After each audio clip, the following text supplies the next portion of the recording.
here.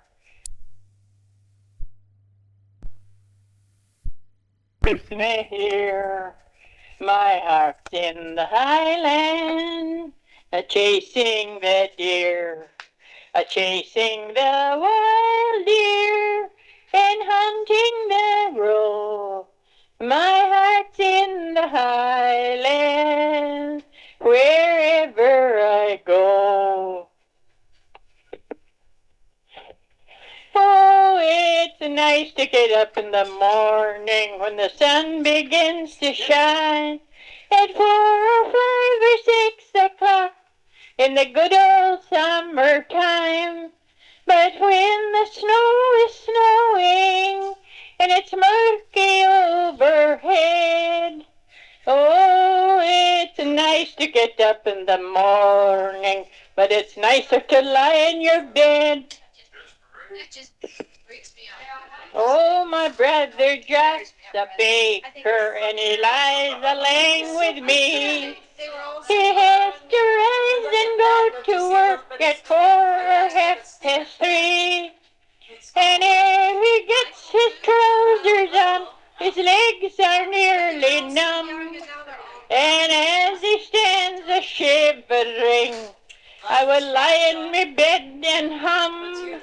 Oh, it's nice to get up in the morning when the sun begins to shine at 4 or 5 or 6 o'clock in the good old summertime. But when the snow is snowing and it's murky overhead, oh, it's nice to get up in the morning, but it's nicer to lie in your bed. A preacher went out hunting upon a Sunday morn. Of course it was against his religion, but he took his gun along. He shot himself some very fine quail and a measly big hare. And on his way coming back home, met a great big grizzly bear. The bear was out in the middle of the road, and he made for him, you see. The preacher got excited and climbed up a linden tree. The bear sat down upon the ground, and the coon crawled out on a limb. As he rolled his eyes to the Lord in the skies, these words he said to him, "Oh Lord, you delivered Daniel from the lion's den. Saved Jonah from the belly of the whale, and then free Hebrew children from the fiery furnace. The good book you declare. Now, Lord, if you can't help me, gracious sake, don't you help that bear." Just then the preacher's limb gave away, and the coon came tumbling down. But the parson had his razor out before he reached the ground. The grizzly'd never learned to shave, so he thought he'd go away. But the preacher kept on praying loud, and this is what he'd say. "Oh Lord, you delivered Daniel from the lion's den. Saved Jonah from the belly of the whale, and then 3 Hebrew children from the fiery furnace. The good book you declare. Now, Lord, if you can't help me, gracious sake, don't you help that bear." Now, these last songs, those by Harry Lauder and the preacher and the bear, were on some old phonograph records that we had here many years ago. When the boys went out to California, and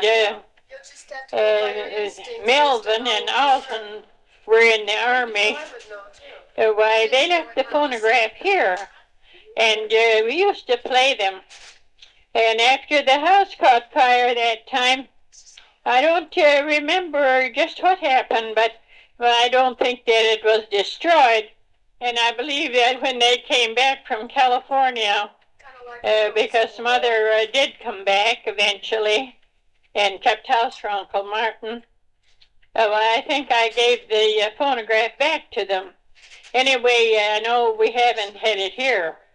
However, these old songs seem to kind of come back to me in memory, and I thought I'd put them down for fun. And then there was,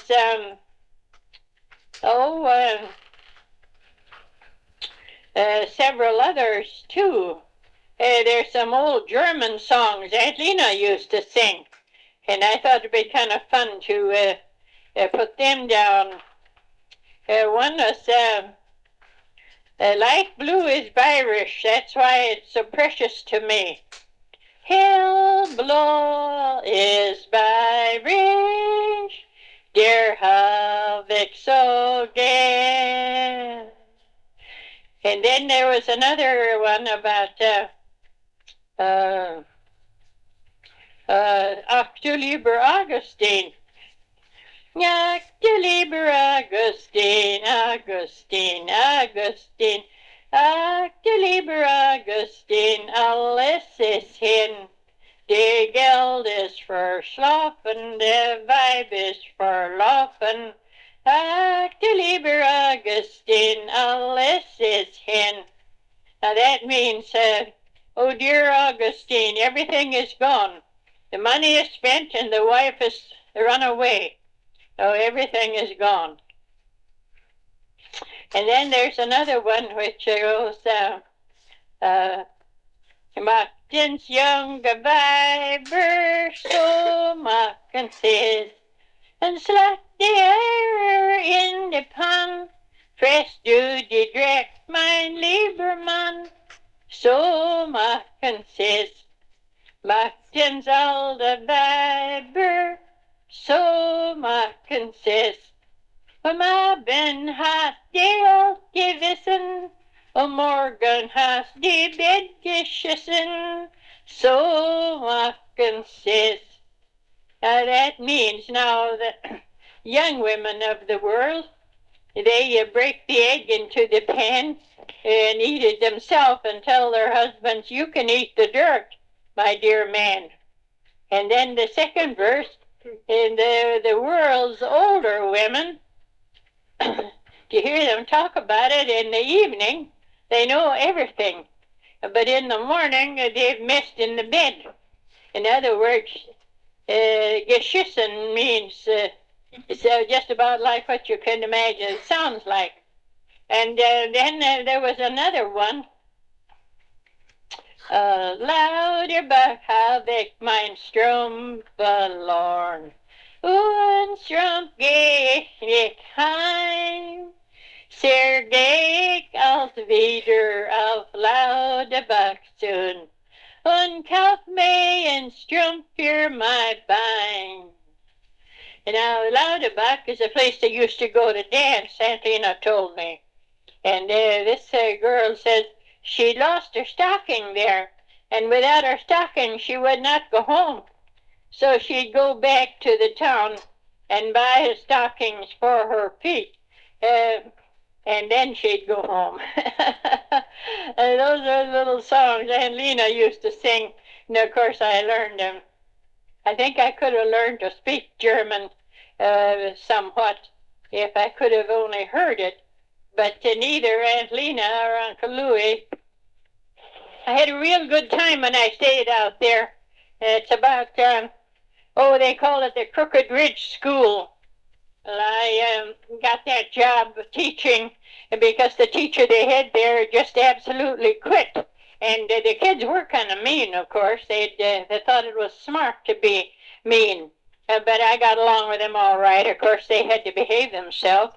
Well, anyway, I was going to say I used to come into town. They'd give me a horse to drive from Lund's, and I'd come into town and do my shopping, whatever I liked on Saturday. And then I could go to dances. So there are different fellows around there to take me. I used to go with Tom Shervin. He's dead now, Thomas. Well, anyway, of course, that's long ago. I used to come into town with him to dances in Roseau. And then there was a fellow named Bill Schoonover who took me to dances out around on Crooked Ridge. We went to basket socials and dances out there. It was a lot of fun, really. And Lunds are very nice people. I enjoyed being with them a great deal. Well, they're nearly all of them gone now. One of the boys, Palmer, the youngest boy, or not the youngest, but the youngest one that was there at the time I stayed, is out here near on the east side of town. He got the home farm. And the oldest girl, Marie, is dead. Anne, I think, is living. And Gladys was born after later on. I never did know her. But anyway, I know Melvin, or the one that was born when I went back there once to visit. But he's gone, I know. So there's just Herbert and Palmer that living near here. But I always remember their parents are very nice people. And had a very nice time there. I enjoyed it so much. I remember particularly the winter that I stayed at Lars Lund's. They were cutting wood near the road where we walked. And we'd come along there and they'd be about ready to go home. The winter days are so short here. And then we'd get a ride home on the sleighs with them. But what I remember particularly are the rabbits. They turn white here in the winter. And you could see 25 all to 25 or 50 rabbits at one time here and there, all chewing on the popple bark from the branches of the trees they'd cut down. Oh, I never did see so many rabbits. Well, nowadays I don't think you'll ever see a rabbit. They had some kind of a disease and died off. But at that time they were very numerous. I was just sitting here thinking of the programs we used to have in the school out at Skyme. Well, they didn't call it Skyme then. It was just called Golden Valley. And that's the way I remember it best. But anyway, we used to have a program. We'd go around and collect up $1 here and $1 there. And then we'd buy apples and make popcorn balls. Mother always did that. And trim the tree and everything. And of course there was always a program.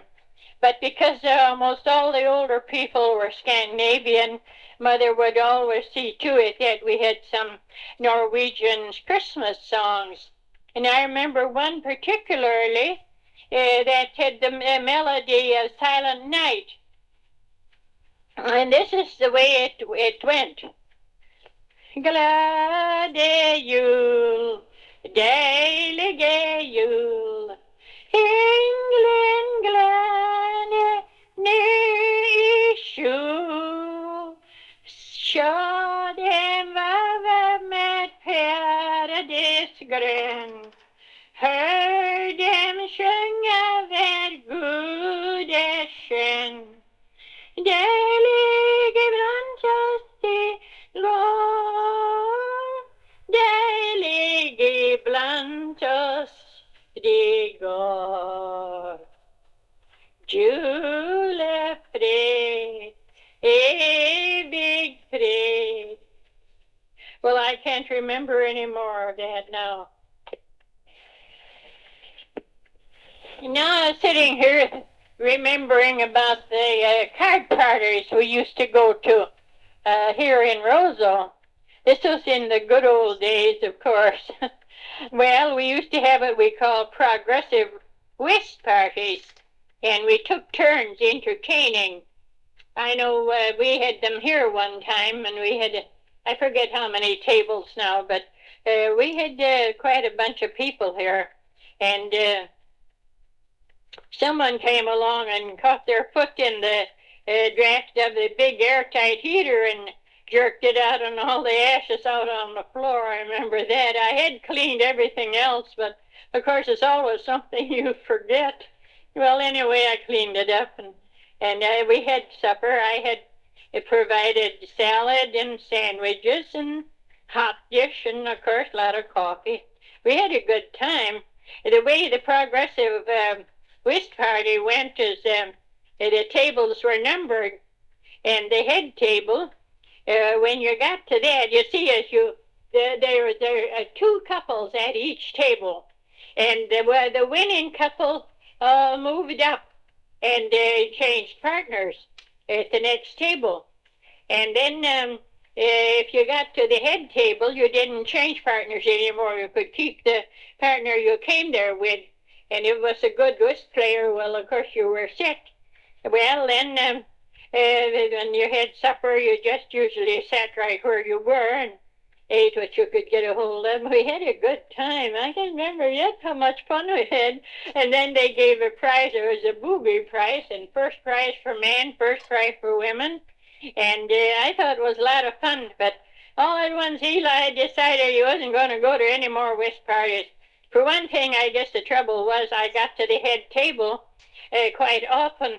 And if I happened to be there with either Louis Monkman or Ray Chapin, of course, we'd sit right there and play, you see, until supper was called. He didn't like that. I guess he thought that it was too much fun or something for me. Of course, I suppose I did have a good time. There was nothing foolish about it, but I did enjoy getting out and visiting with people. And I guess he just didn't seem to see it quite the same way. He'd prefer to go downtown, walk around the streets, sit around in the restaurants or something like that, and let me stay home with the kids. That's the way it went. Well, anyway, at the time, though, we went to these whist parties. We had a lot of fun. I remember we had one over at Chapin's, and Mrs. Oh, I can't think of her name. No, she was a great big fat woman. She came there too, and they had it out at their place too. Oh, we kept down all winter long, and of course I had to leave the kids at home, but I had a lamp fastened way up on the wall, and I let that stay lit and turned it down some. Nothing ever happened, but I suppose it was kind of risky. But that's the way things are anyway. There's always some risk to everything. The woman I was speaking of is Mrs. Bert Bassett. She's been dead for years now. So it'll fold up.